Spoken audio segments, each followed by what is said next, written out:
Name's Wayne Ingraham. Got a lot of bass fishermen out here. Oh man, look at the up and coming competition. I like it. What we're going to try to do here tonight is we're going to discuss lures and techniques that are used, update all over the country now, for bass fishing, okay? And as I'm going along here with different items, you let me know. Any questions you have, shout them out, holler, get them out, and we'll see if we can't answer your questions for you and help you catch a few more fish. And we're going to start out by talking about spinner baits, okay? Now, spinner bait, the reason we start with this one, because everybody should start with this one, okay? This spinner bait, any spinner bait, is probably the fish catching this lure going. I see some grins. I think some of you guys probably seen this before. Yes? No? Okay. All right. Spinner baits come in a variety of colors, sizes, shapes. Some people call them a safety pin lure. It's shaped like a safety pin, okay? Spinner bait is probably about 95% weedless, okay? It's a good lure to locate fish with. You can have, we've got probably 20 different blade combinations, probably 100 different colors, different sizes going by the head weight, or by the size of the head, the weight of the head, okay? Now, first of all, blades, spinnerbait blades come in Colorado, they come in willow, these happen to be willow. You'll see them in singles, tandems, a willow with a Colorado in front type of setup, okay? Your basic thing about a spinnerbait is it's so easy to use because you can't fish it wrong. No matter what you do with this, it's going to catch fish, okay? If you throw it out, you can reel it fast, you can reel it slow, you can pull it up and down off the bottom, you can do anything you want to do with it, and you cannot remove the action from the spinnerbait, because what's happened is this thing's going through the water, these blades are spinning as an attractant. This thing, we have no idea why a bass hits a spinnerbait, okay? It probably looks like feeding minnows on another smaller fish or something like that. Most of them will hit on instinct, but they will hit a spinnerbait, and they'll hit them good, all right? You cannot fish it wrong. The thing to learn about spinnerbaits is that it's coming through the water, and I always tell everybody, stand on the dock, get in your boat, do something where you can see this thing, all right? And just stand there and pull it through the water and feel of it. See what it feels like coming through the water. See what it feels like coming through your rod, okay, so you can tell without looking what it's doing.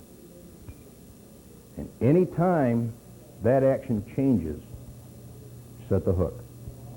No matter what happens, when you cannot feel those blades vibrating, set the hook, okay?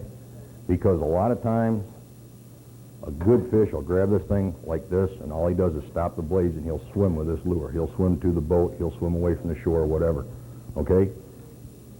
I don't care if it hits a blade of grass, and it interrupts the action on a spinnerbait. Set the hook, all right? I always tell guys, the guys say, well, I'm going to set the hook a lot. Well, not really, okay? And if you do, and you're fishing with somebody, and you just keep saying, I missed another one, he'll never know the difference. But what you got to do, all right? Take this spinnerbait out, fish it where you can see it, move it so you can feel it through the rod, okay? You want to feel this thing coming, and you'll get a feel for spinnerbaits, because what they do is they vibrate, and it'll come up through the line, into the reel, and through the seat, and on a good rod, you're going to feel them, okay? The other thing, before we go any too much further, I don't care if it's a spinnerbait, a plastic worm, a jig, a crankbait, and this is not good for the industry, but leave your snaps and your swivels and your steel core leaders and all that paraphernalia home if you're going to go bass fishing, okay? Because you got to have constant contact with all these lures to know. So you tie them on, all right? If you'd like to, we'll go through a bunch of knots here tonight, but always tie them on. You don't need snaps, you don't need swivels, you don't need any of that, because what you're going to do is you're going to interrupt the action of the lure, and you can't tell what it's doing. It's coming through the water, okay?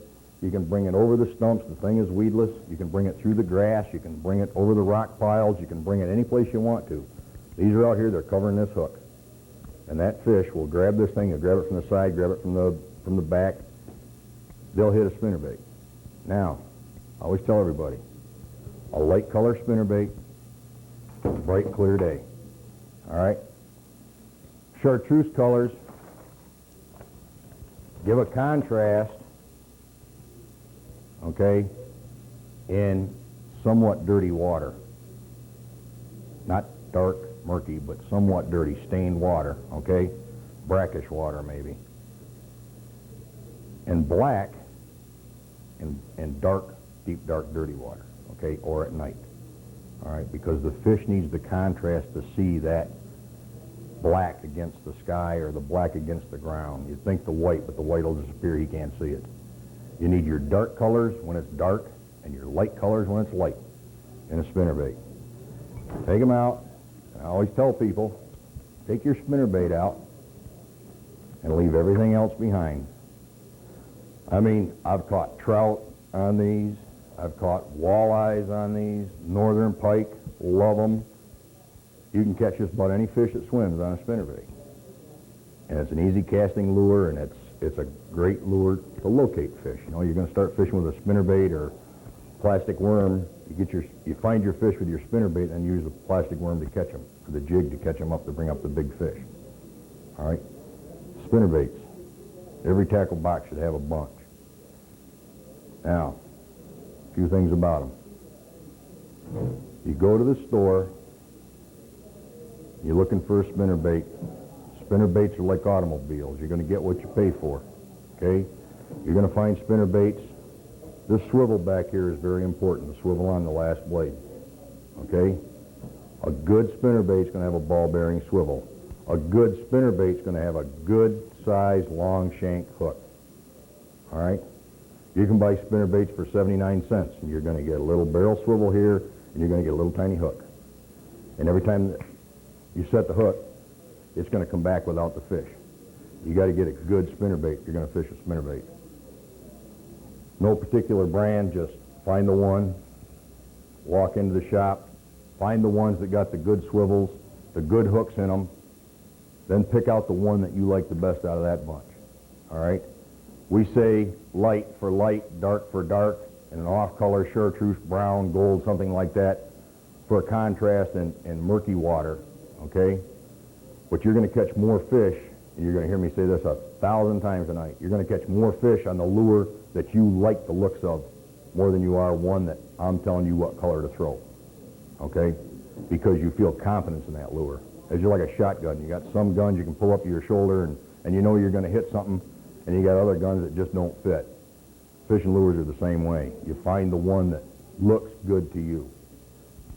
Any questions so far? Spinnerbaits. Get 4 or 5 of them. Take them out. You got to remember, you got a half-ounce head. You got a half-ounce head with a Colorado blade on it. The Colorado blade is going to fall. It's going to make a bigger loop. So it's going to fall slower. Willow leaf is going to fall faster. Okay?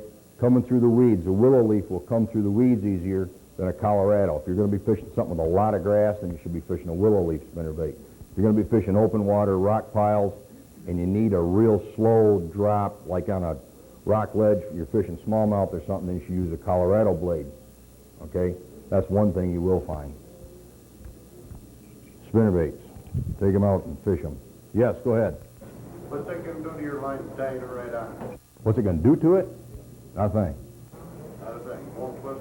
No, spinnerbait comes through the water. They don't spin over. They stay level. The blades are the only thing that spins. Okay? You're going to find anything here that's going to twist line.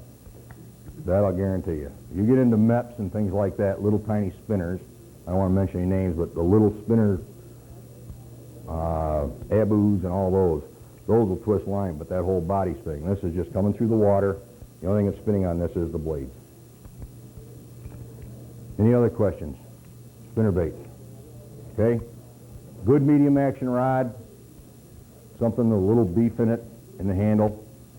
A little give in the tip, but a lot of backbone because you've got one big hook and you got to penetrate a big mouth on a bass, a big jaw, hard. So you need that backbone in the rod. All right. Now, I want to talk a little bit about topwater lures, these things, okay, there's so many different things you can discuss when you're going to talk about topwater, okay?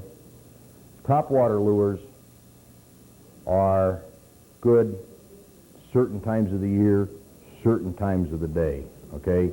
They're not a real productive lure.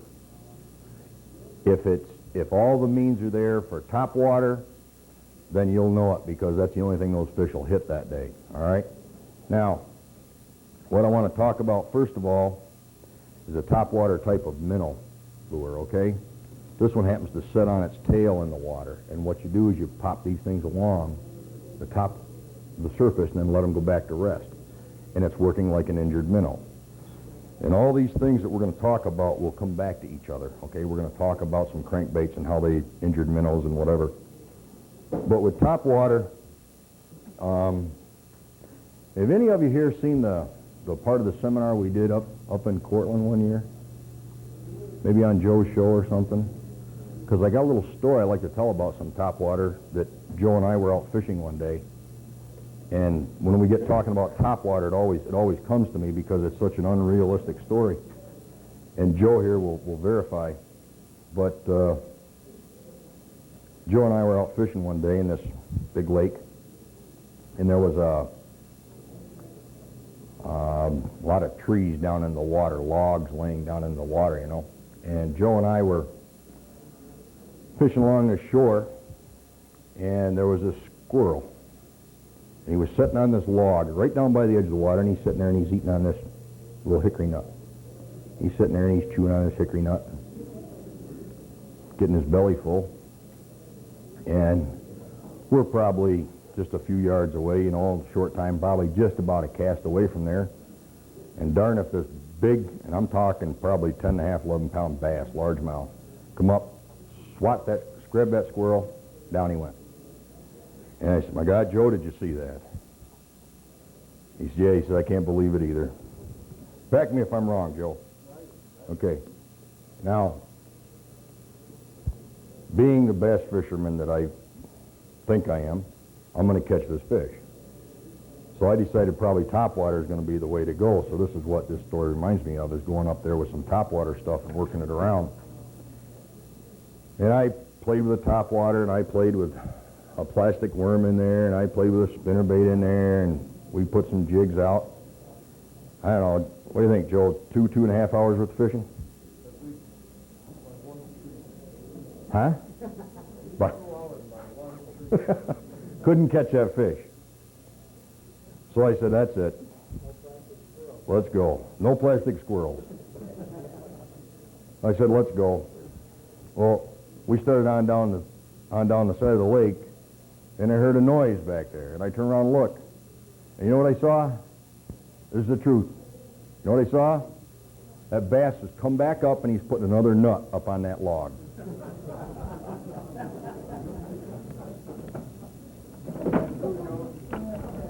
Tell him, Joe.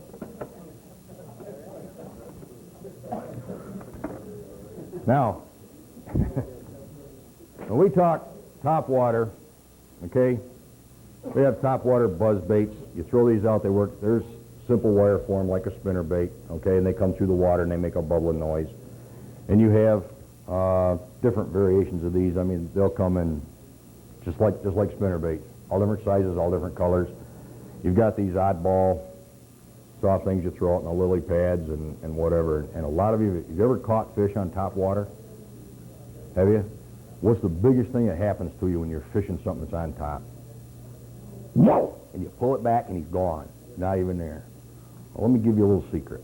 Okay, here's what you do. This is the truth. You find out that they're going to be blowing up on that topwater that day. So you got your topwater lure on and you throw it out there and you turn your head and you don't look. You shut your ears and you don't listen. Now when something yanks on that, you yank back. Until then, all you're going to do is lose them. Okay? And I mean this, and I tell people this. If you get out there and you throw this topwater lure out there, okay, turn around and just fish it. No matter what happens, turn on a radio or do something. forget that lure's out there, but hold that rod tip up, and boy, as soon as something yanks, pull back, and you'll catch a lot more fish on topwater lures by doing that, okay? You got to wait for something to take it. They'll come up and they'll blow up, and all they're doing is grabbing these things and spitting at them and doing all kinds of crazy things with them. But what you got to do is wait for him to grab it, swallow it, and when he's down there yanking, then you yank back and set the hook, just like you would if you had a spinnerbait. Set that hook, okay? So, topwater lures.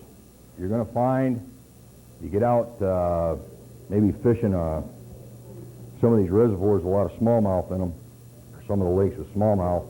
You go out first thing in the morning, they're hitting the spinner baits and the grubs along the shore and everything else you're throwing at them, and all of a sudden it's like somebody flips a switch. It's one of those hot days. And you're throwing up to the shore all the time. You're catching fish, and all of a sudden it's just like, phew, that's it, somebody told them to quit.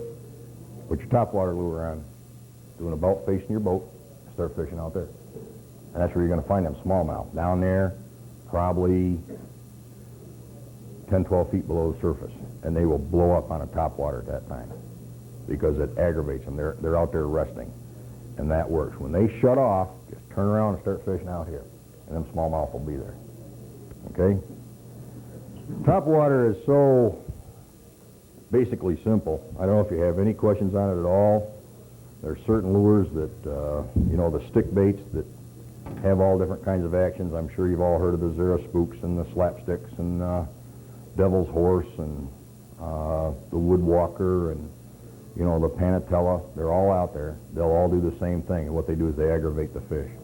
Okay? You get into real slop, 3 foot of water with 6 inches of muck on top of it. That's where the good fish hide, and that's where you got to get something that's like this. You can throw right in on top of there. Your, you know, spongy lure or a Bill Norman weed walker, something like that, and it'll blow them fish up out. But again, wait till he pulls on you before you pull on him. Okay? You'll catch more fish on top water. Any questions at all? Boy, screaming right along. Okay. The deadly plastic worm.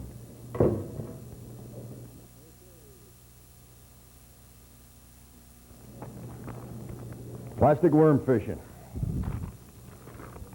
Now here's a product that there's probably a million different everything if you consider the sizes and the colors and the shapes and whatever. And they'll all work as long as you fish them right. Okay? The standard rig for the plastic worm, okay, called the Texas rig. Now the Texas rig, all right, it's easy. You put the worm, just the point of the hook down through the head of the worm, okay? That's all we've done. You come right up to just the edge. Nobody started to bend around or nothing. It's just straight in there. And you bring it back out of the worm. All right? And you run the worm all the way to the eye of the hook. Now, make sure if you're going to do this, you're going to get some worm hooks. Don't go buy regular hooks. You buy a worm hook because they've got a kink in them or they got a turn in them or they got a twist in them or they got a special way, 2/0, 3/0, 4/0, 5/0. Good big hook, okay? We'll get into that. And what you do after you get it all the way up, all we've got is the head, all the way up to the eye of the hook. Okay? If you can't see this and we have time afterwards, not a problem. I like to bunch mine up and just give it a little bit of a twist, and you bring the worm back over top of the point of the hook. Okay? Now, what we've got this worm in somewhat of a normal manner. Before we tied our hook on, without a snap or a swivel or a steel core leader, we tied it on. Then we got a worm weight that goes on here, bullet weight, worm weight, okay, that's made to shape this form to come through the weeds and the rocks and whatever around the stumps. All right, now, the neat part about worm fishing, all right, is it's a very productive way of fishing, and At the same time, a lot of guys go to sleep doing it. Okay? Because the thing about worm fishing that nobody seems to understand is that you've got to fish that worm so slow. You're not moving that worm hardly at all. You fish it in productive water, then crank it up, get it out, and fish it again, back in the productive water. You've got to work this worm so slow that you're actually going to get bored. Okay? You're not going to crank it in. Okay? You're going to move the rod. You're going to lift the rod. And you're just going to move it real slow. All right? Then when you go to take up your slack, then you crank up your slack and you move it again. Very slow. You can't work it too slow. You can throw it out there and let it sit. Because the way the worms are today, the tail action, something is going to make them work. Okay? Just move it just a little bit. Just give it a little bit of movement. Wait. Now, everybody says, boy, the perch. Now, when I took Joe worm fishing the first time, oh, he says, little perch hitting on my worm. No, they're not, Joe. Those are bass. And what happens, largemouth, smallmouth, Kentucky spotted, all of them, they'll come up and they'll grab this worm by the head. They'll swim up to it. They'll open their gills and completely open their mouth, and they'll inhale everything around that worm. When they close their mouth on that worm, the hard spot in the roof of their mouth, you feel a tap. It's just like a little, just a tap. Well, boy, I'm telling you what, when you feel that tap, you want to aim that rod right at that worm and come back with everything you got. And I mean everything you got. You've got to have a rod that you can double as a cue stick. Okay? What you've got to do is you've got to penetrate the roof of that fish's mouth. Because on the second tap, he's spitting it out. So you got to get him. Tap, wham! Okay? Now, if you could take a good way to test a rod to find out if you can use it for worm fishing, all right, is to take a gallon Clorox bottle, fill it about 3/4 full of water, and put it at probably half a cast away. Because you're not going to fish long distances with a worm because you got to feel what's going on. You got to feel that. You got to feel everything that worm does. Okay? Tie your line on that Clorox bottle, take up all the slack and rear back. And if you can lift that Clorox bottle full of water over your head, then you've got a rod enough to set the hook on a fish. Okay? If it breaks the rod, then it probably won't work. What about the line? We get asked a lot of questions about line with all kinds of bass fishing because everybody says, boy, you guys are mean and tough because you're using 12 and 14 and 17 and 20 pound tests. Well, the reason for that is if you're going to bass fish, you're going to fish in structure. You're going to fish where the fish are. You're going to fish in the weeds, you're going to fish in the rocks, you're going to fish in the stumps, and then it braids line. Okay? It wears line out. So you got to have something because by the time you get done tying a knot, cut your line to 80%, and then rub it against 4 or 5 rocks and 6 or 8 stumps and through about 20 acres of grass, it's down to about 4 pound test anyhow. And you start out with 14. And I don't care what brand of line it is, they all do it. Okay? So that's the reason for heavy line is because of abrasion. Okay? Now, always remember, you cannot work the worm too slow. And believe me, you can't set the hook too hard. Okay? Nice and slow. The spinnerbait, you can throw that out, crank it, rip it, bring it up across the top, make a top wire lure of it, whatever you got to do. But worm fishing is so slow. It's really boring. But boy, will it produce big fish. Okay? And you can buy worms now that got everything on them from peanut butter to mayonnaise, and God only knows what they put on them, and they're all supposed to be the best. They'll all work if you use it properly. Okay, any questions? Yes? What's the situation where you want to peg a weight you don't want that oil? Well, I just left the restaurant. I'm glad you brought that up, and I cheated because I used pre-pegged weights. Question in the back, or question over here is about pegging a worm sinker, okay? And the reason you peg the sinker, all right, is to have it stay tight to the hook, so the head of the worm is always on the bottom. Okay, in other words, what you're doing is this sinker is going to stay here, and you can do it using a toothpick. Put the toothpick in here, snap it off, and then slide it down where you want it, and it'll hold that worm weight there, okay? Another little trick with the other end of your toothpick is when the worm is up on the hook, you want to put it over the eyelet, hold it up to the light, put this point of the hook, or this point of your toothpick, through the worm, through the eyelet of the hook, and break it off both sides or trim it. And what that'll do is hold the worm up on the end of the hook for you, okay? Now, the question was about when to peg and when not to peg. All right, now, if we're going to fish in some heavy grass, thick stuff, and with a lot of tree stumps and a lot of cover down there, we're probably going to peg this thing on there to have this worm staying down in tight into the grass.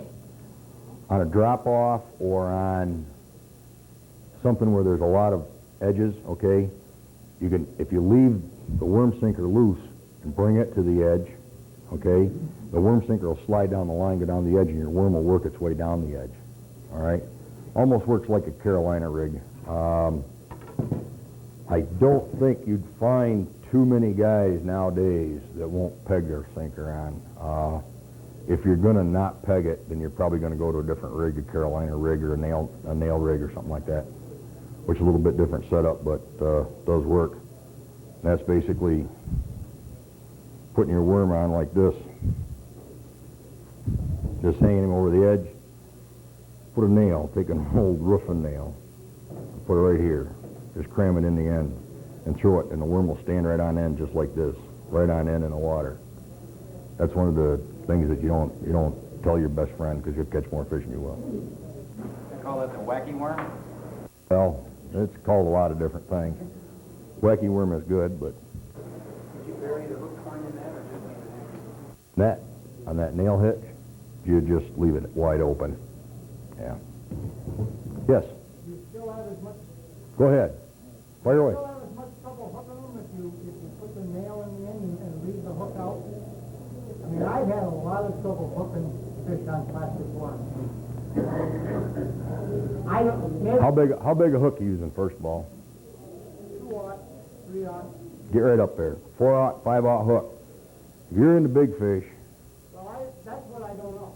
okay, you're into big fish, is it going tap, tap, tap, or is it going tunk, tunk? Well, both.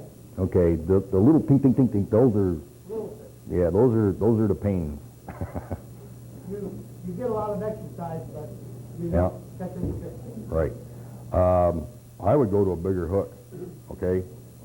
And maybe, I don't know what kind of worm weight you're using or what type of situation you're fishing, if it's all one area you're doing this, or all the time, or no matter where you fish, or... Well, I've only done it a few times. It's always been in Florida. I've been down there on vacation, and I spent some time in the... Oh, yeah, you got to get yourself a bigger hook. No, 4-aught, 5-aught hooks, sincerely, and a big worm weight, and get that thing down in there, okay? And don't hesitate. I mean, it's 2 taps, and it's back out of his mouth. I mean, tap, tap, and it's gone. That first time he taps it, boy, you want to be on him. What about bang, and they're right on the end of the line? Every once in a while, you get lucky. Every once in a while, they'll grab one and take off, and you got him. Yeah, but I don't catch them either. Percentages say that sooner or later it'll happen, but I would definitely get some bigger hooks. The easiest, the ones I catch the most are the ones I see the line move when you pinch them. Yeah, those are the ones that are eating it, carrying it away. Yeah, a lot of times, your bigger fish, he'll probably just sit there and inhale it, and he'll hold it for just a second, okay? And he'll hold it for maybe 2 or 3 seconds, then he'll just mouth it a couple times, and he'll just open his mouth and spit it right back out. And it'll lay right there, and he'll look at it, and he don't care anymore. But that first tap, come back on him, and you got to have something, I don't know what kind of rod you're using, but you got to have something that when you come back on it, you've got some backbone in the rod, you know, a good heavy action. I mean, don't be afraid to rear on them. Never been my problem. But I mean, if your rod is bending, okay, I mean, coming around and doing a loop, you know, if it's doing one of these and you're setting the hook, the rod's way too weak because you can't get that penetration. Worm hooks are made to turn over, okay, or to hook straight up like that. Most of the actions on the hooks are made that way. Pardon me? I use both hands. Yeah. And still. Yeah. Like I said, if you move that Clorox bottle full of water, you can set the hook, but you got to penetrate. This is the hardest part of a bass, right up here, this upper part of his mouth. It's hard, okay, and you've got to penetrate that hook in there, and then keep pressure on them. Don't let off.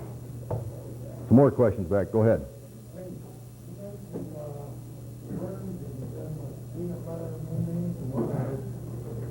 What do you think of different sprays and stuff? I mean, worth it. Okay, now understand this is my own personal opinion. Okay?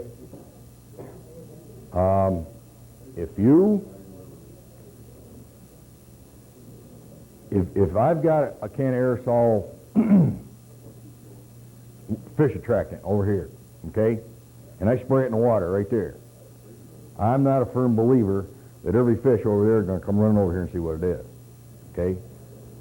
I am a believer that if you got a good attractant, okay, that he'll hold on just a second more.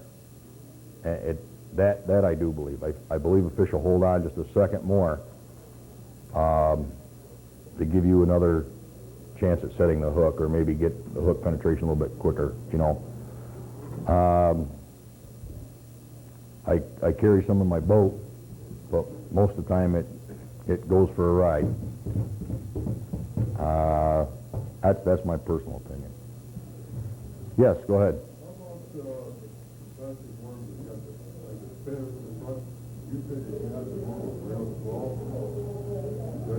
Can I ask you, they still make them? The ones with about 6 or 8 different hooks in them? That's a trout rig, isn't it? Huh? I don't know. I haven't, never, I don't use them. I know what you're talking about. I remember seeing them years ago. No, you don't need that attractant. You got to make that worm work. Make the worm work, and that'll attract the fish. I'm sure they'd probably work on a walleye or something like that. You know, I mean, they'll probably catch a bass, but I think you're going to catch them more if you're going to work the worm the way it should be worked. Yep. Wayne? Yeah. I always got a kick out of it. You watch these guys, Jimmy Houston or some of these other guys, Hank Marker, that are out there, and they've got this spray can, right? And they've got that lure out there about 4 feet, and they're trying to hit it, right? And they're using half the bottle up. They got a 4-mile slick Well, down the way. that- They don't want to do that stuff I ever used. They're just using about $4 worth of this. Well, you got to understand, Jimmy's got his name on one of them bottles, see? Yeah. And the more of it he can sell, the richer he becomes. And then he brings out the sunglasses, you know, and say, well, all those sparkle stints out there, this helps you bring Yep. That's my buddy Jimmy. I know Jimmy well. Yep. No, that's my believing sense. You know, and every once in a while, I will throw some on a plastic worm or on a jig. There's some out there that I think are better than others, but I don't. You're right. I don't fan the water with it and think they're all going to come running to my boat, because if they did, it'd be a whole lot easier fishing for everybody. Now, while we're on the subject of slow fishing, this little critter is just a rubber-legged jig, okay? First thing you got to do with these is you got to dress them up a little bit. I don't know if we'll get it all the way through, or I hate these little jars. This is a piece of pork rind, and you're probably all familiar with it, Statement jig and pig, but this is what we call it. And the pork rind goes over the back of the hook and trails on here, and it gives the fish something that's soft and chewy. It's to imitate a crawfish. And the only difference you're going to find And I mean, they got plastic trailers to go on these. The only difference you're going to find in fishing with this or, you know, the new tube lures are the hot things, and they're all jigs, or you know, a curl-tailed grub, or, you know, Mr. Twister, this type of jig. And the new tube lures are the ones that don't have this crayfish hanging out the back.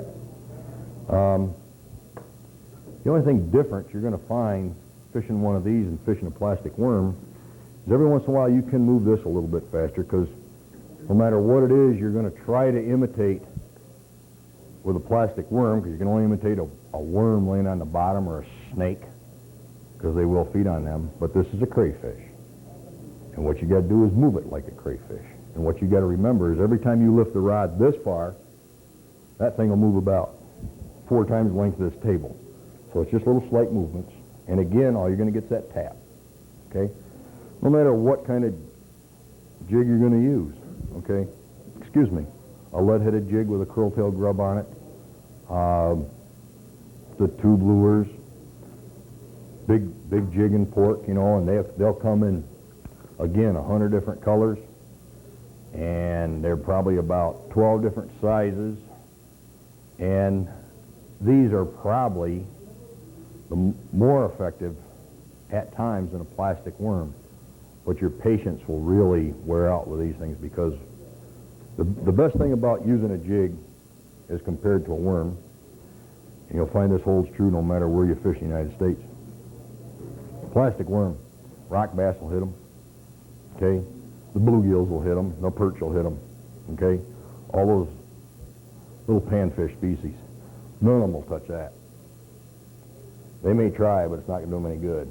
If you hook a fish on a jig and pig, you're probably 99% sure it's going to be a bass of some sort. It's going to probably be a good one, okay? That's the advantage. I don't know how many of you buy the books with all the bass lingo in it, but flipping is one of those lingo words that they have, and that's nothing more than a presentation of a jig in a certain spot, very quiet. If you're going to be flipping, you're going to be using 20, 30-pound test line. This rod doesn't go any place. It's heavy, and what you do is you're just working a jig right here, like in a brush pile or something right here in front of you, or a little pocket in the weeds right there, and you're just moving that thing around down there. And when he hits, you got to really come back on it. And again, you're going to find good jigs. You're going to find a good size hook. They come weedless. They come non-weedless. They'll all work as long as they're black. Any color, I should say, will work as long as it's black. Good productive way of catching fish. But it's basically the same. Just move it real slow. If you want to cast the jig out, you know, and work it like a worm, that's fine. Jig and pig. Okay, I got to talk about my favorite. Crankbaits. As far as I'm concerned, this is the best way to catch fish there is going. Crankbait. Okay? Now I'm going to give you a lot of reasons and see what we can come up with. First of all, crankbaits come in 2 styles. They come in a diver or a floater. Same name for the same lure. Okay? It dives when you pull on it, and if you're not cranking on it, it floats. It's a diver or floater. These are called sinkers or countdown. When it hits the water, it goes to the bottom. Okay? Now, talk about this diver a little bit, this floater.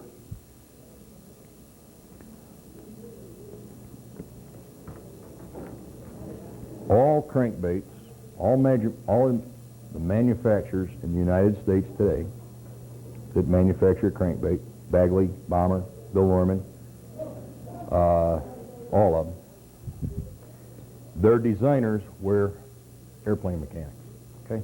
That's how this all came about. Jim Bagley, Bill Norman themselves were both airplane mechanics when they started. And this is how the push, pull, override, the wiggle all came about, from aerodynamics from an airplane. Okay? And what happens with these divers is this thing is sitting in the water, and you pull on it here. The line's tied here, tied on, no snaps, no swivels, no steel core leaders. Okay? Line's tied here, and you pull it, and the water presses against this, and the water dumps off of this side, and the thing wiggles. And then it dumps off of here, and it wiggles over here. And the more pressure you pull, and it's wiggling back and forth, and it starts going down, and it's wiggling. Okay? Now, this crankbait, same size body, different lip. This one's not going to go as deep because the pressure here isn't as great as it is on this lip. Okay? Now, crankbaits are, nowadays, all the specs are punched into a computer and it goes into the plastic injection mold and out pops a crankbait. Okay? But what happens is, like I said, the water pushing here allows this thing to dive, and they create different size bills on different size lures to fish at different depths. But the whole secret to crankbait fishing, okay, is to make this thing imitate something that those fish feel is an easy meal. Now, this lip is put on here to make it dive, all right? This crankbait is designed to go about 10 foot deep on the standard cast, okay? So we're going to fish this crankbait probably about 6 feet of water, okay?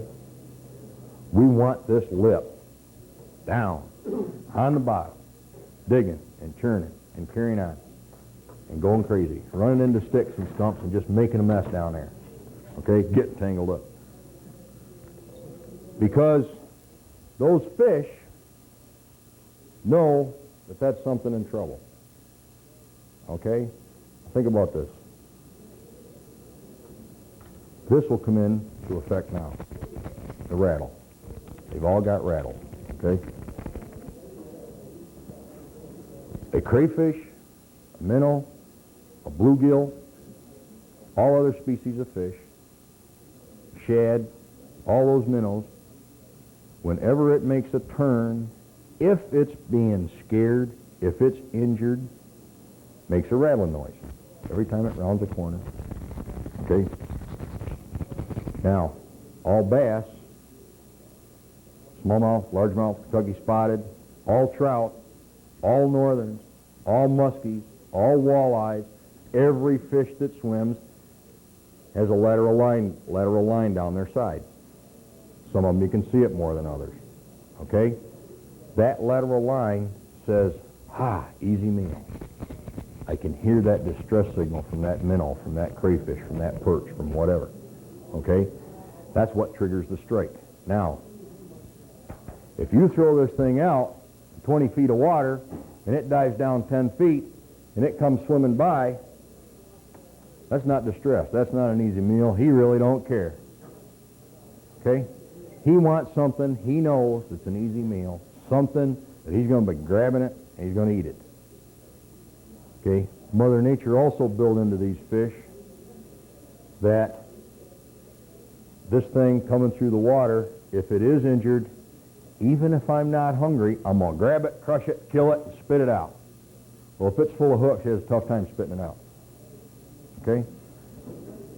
So you got to make these things imitate something that he wants to put in his mouth. And he doesn't care about this. He cares about this. Okay? These are built. You're going to say, well, I'm going to hang them up. Well, you are. They're going to get hung up. Okay? But coming through the water, the hooks are out the back a little bit. This lip on a tree limb, okay? If it come up to that tree limb, it would work its own natural way around it. Or if it hit it and you backed off, these are floaters, they'll come up. Okay? That's a good place for a strike also. Bam, bam. Up under the docks and slam them. But you got to make this lip not only be your weed guard, but to make you get down in there and dig up the dirt. You ever get down in the creek or down in the edge of the lake or something, you kick and you see a crawfish go and all the mud flies up? They'll do the same thing. And that's what they want. So you got to throw these things up on the shore, crank them down into that dirt. That's your productive water for these lipped diver floater crankbaits. Any questions so far? Go ahead. No, you say the ones with the lateral line, that all the fish have that? All fish have a lateral line. That's their sensing device. You're saying a lure with a lateral line? No, I'll get into that in a little bit. Okay, I just wanted to use that for an example. I have a question. I said throw these things. How many guys fish from a boat? How many guys fish from the shore? Okay, the guys on the shore, where do you throw your lures? Out to the guys in the boat. Where's the guys in the boat throw their lures? Into the shore. Think about it. Now, you should always, if you're walking the shore, guys, fish parallel. Don't ever fish out here. Fish parallel. That's where the fish are. Up and down the shoreline. Okay? Don't waste your time throwing out the guy in the boat because he wants to be where you are, believe me. All right, now, so get this lip down there and get it working, okay?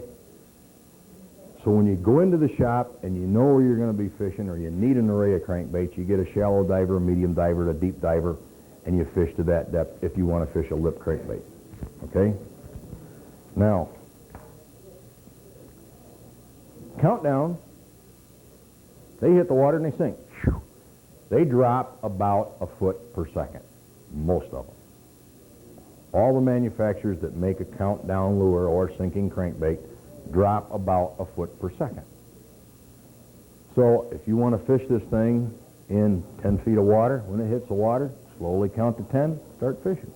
You're fishing about 10 feet. Now you said, oh, but this other one's down on the bottom digging, and this one's just out there swimming. And it's going by and that doesn't do anything. Well, you could fish this one down on the bottom if you wanted to. It's got a lip out there and the hooks are going to be out the back and it'll work. Or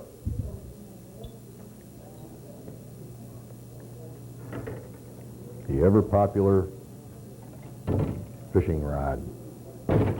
This is how you make your crankbait work. You get it all tangled up. Sure do. Don't you? Darn hooks. We're going to talk about them hooks on crankbaits too. Well, this thing is out there and it's a countdown and you're running it through the water. You're cranking back on it. Now to mess this thing up, we've got to pop the rod.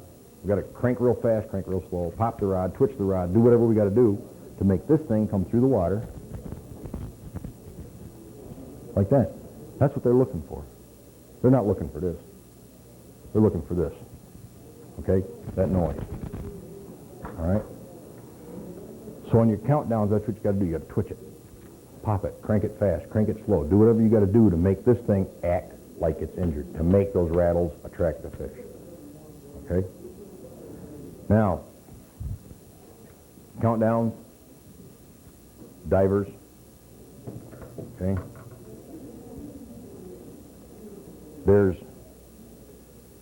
probably, I don't know, there's got to be a couple hundred different colors. There's probably 60 zillion manufacturers, okay? When you walk into the shop and you want to go crankbait fishing, if the one on the wall with the orange body and the pink dots and the black tail and the green eyes and whatever it's got on it, if that's one you like, that's one you should fish with. All right? I'm going to tell you which ones the fish like. Walleyes, bass, northerns, warm water species fish. Okay? Feed on basically the same thing. Start out with anything that'll imitate one of their own young. All right? Their own young. A young largemouth bass. There it is. The lateral line's down the side. And this sounds crazy, but they go in and they spawn.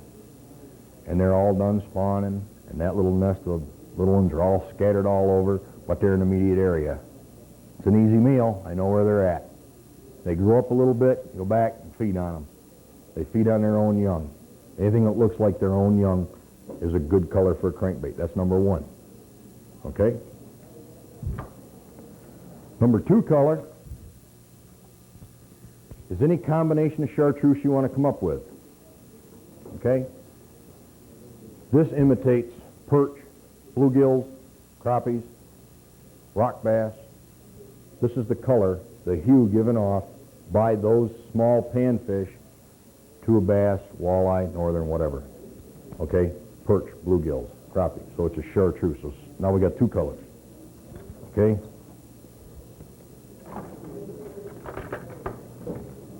They'll all eat crawfish. All right? In the spring, crawfish have been buried and hibernated. They haven't had any sun on them for a long time. So in the spring, it's a dark crawfish color. A dark green, a dark brown, bright orange belly type of thing, okay? As the season progresses, you've got your crawfish pattern has to lighten up along with the crawfish that are in the water, okay? So there's four colors. You got your crawfish colors, chartreuse, their own young, and last but not least, shad. Shad's real tough to match because it comes in two colors, chrome and gold. That's it. Okay? Chrome and gold. These four patterns on crankbaits will catch fish. They're basically the only patterns you need in a crankbait. The size, whether it's a lip crankbait, a countdown, and fish what you're comfortable fishing. But those four colors will cover the majority. And even once in a while, a trout will hit them. Now, go to the store, get yourself a crankbait, fish with it. Again, tie it on, no snaps, no swivels, no steel core leaders, none of that stuff. You got to feel what this thing is doing. Now, what we're going to do is I'm going to talk a little bit about some knots and some rods. If there's any questions about anything, please holler up, okay? And we'll start out with a new one. For crankbaits, okay, the old figure 8 knot. And I know you're probably not going to be able to see this up here, but I'm going to try to walk you through it enough. We're going to take the line, okay? We're going to come through the eyelet of the lure. Now, just one time through, okay? And a little secret, it'll help you out a little bit. On a lip crankbait, you know that split ring that's on there? You'd do better if you tie direct to that ring, that little knot right on the lure, okay? And a real quick rundown on something that I forgot. In the package on these things, it'll say how to tune this crankbait. If it runs this way too far, then there's too much water pressure here. So you got to bend this guide, okay? And then try it again. And then you got to bend it a little bit more, and you try it again. You got to bend it a little bit more. It's like a coat hanger. You bend it too many times, it'll snap.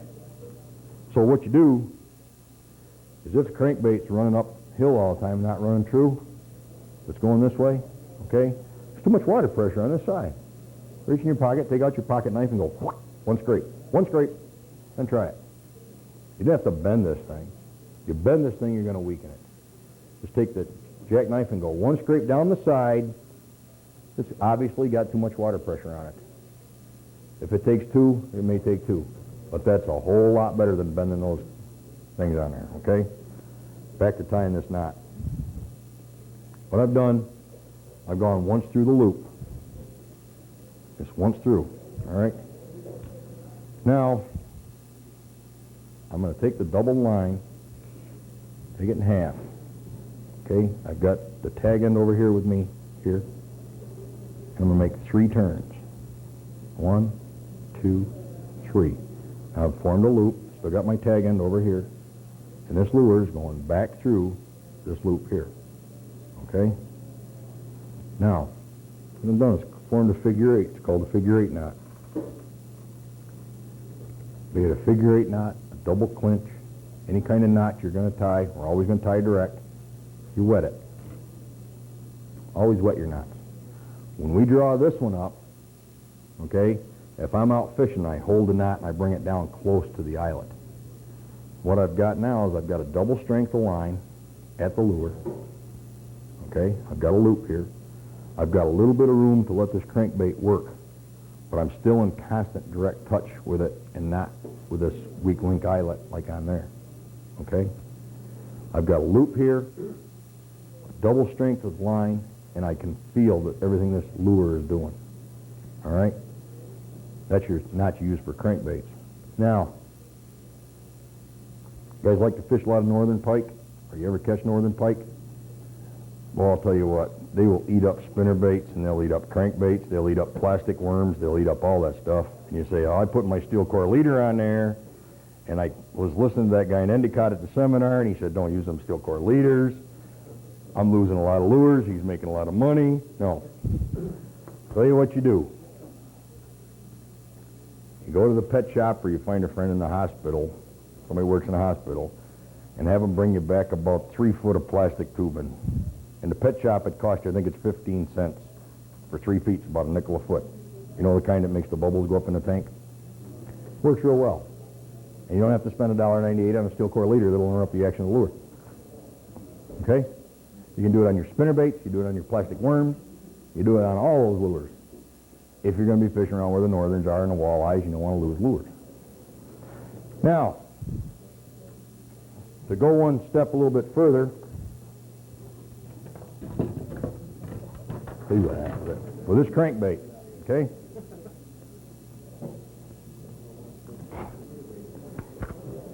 You got to remember one thing about crankbait fishing. They've got treble hooks in them. Everything else we've talked about, most of them, except there's a couple topwater lures, most of them are treble hooks anyhow on crankbaits, okay? What happens with treble hooks? Fish can spit them things so fast, you put some pressure on him and you think it's neat, you got a gang of 3 hooks out there. Well, believe you me, they will not hook a fish half as good as a single hook. They just will not do it, okay? So if you're going to fish a lot of crankbaits, we need a rod that will hold pressure on that lure in that fish's mouth, okay? In other words, when he's got this thing up there and he's only got one little corner of this thing, first chance he gets, he's going to come to the top, he's going to wiggle a couple times, the weight of this lure is going to flip back and forth, and it's going to yank it out. So what you need when you get into crankbait fishing, plus you want to throw it a ways, you got the distance, you need a long rod with a lot of, I don't know how tight those are, with a lot of action in the tip. And what will happen, when you come back, this thing will give, it'll hold pressure on that fish, okay? And he's not going to throw as many of them if you can hold him with this. You hold the pressure on him. And as soon as he heads toward the top, you turn it over and you put it down into the water and hold him down into the water. Get that length down there working for you. The length of the rod is very important because of the distance to cast with a rattle trap crankbait. Bill Norman lure, don't want to mention any particular names. Because it's as good as a spinnerbait for locating fish, okay? Especially schooling fish. Crankbait works real well on a school of fish because you just pull one out of school after the other. So with a crankbait, you tie the figure-8 loop knot, use a long rod, backbone down here, and real long, slow tip up here. Something that just kind of bends all over the place.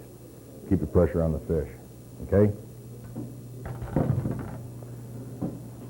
When you're worming, or spinnerbaits, or the top water, you notice the spinnerbaits have the open eyes in them. A lot of them do now. The open eye, not a loop in there. So what we've got to do is we've got to tie this one on with a knot that cannot slip. Okay?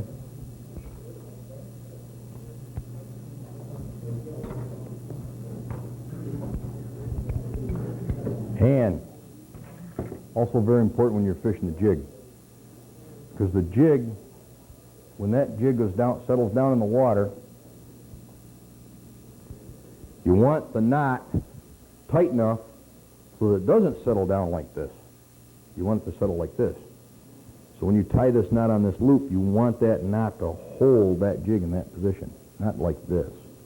Because when you jig it, it's not right. You want it down here, working it this way. So what we're going to tie is a double clinch. Okay, everybody familiar with that one? we're going, okay, is just once through. Once through. Whatever we're tying to, once through. And about 4 or 5 twists. Okay? About 4 or 5 twists. Now the tag end is going to come back through the loop at where you put it through your lure. Okay? Back through this loop here at the end of the twist. All right? That's your tag end. Back through there. Now back through here.